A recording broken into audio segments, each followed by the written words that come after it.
Hi, good evening. Tonight we're going to talk a bit about analyzing arguments and the steps we need to take to do so. The first thing we need to look at is determining what the issue is. What is the argument even talking about? This is the argument that we looked at in Module 3 of your assignments. And in this argument, it's clear that the issue is about underage drinking. The next thing we need to look at is what is the conclusion. A good thing to keep in mind is that often you'll have indicator words that are indicating that this is the conclusion. And in this argument, the word that we would be looking for is therefore. You could also use words like because of this or and so, but often those are indicator words that will identify the argument. They're not always there, but often they are. So obviously then in this case, the conclusion is adults opposed to underage drinking are unjustified killjoys.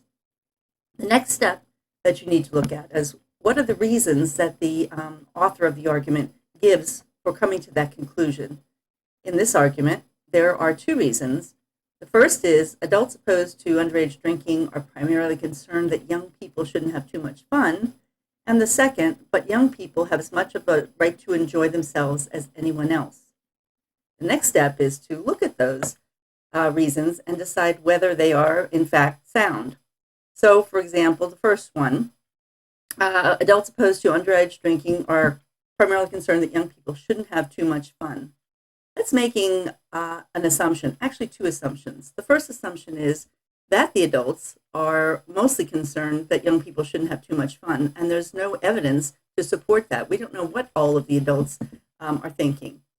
The other assumption is that the only way young people can have fun is by drinking. So that's another assumption. Therefore, the reasons given for that conclusion are not sound, and therefore the argument would not be sound.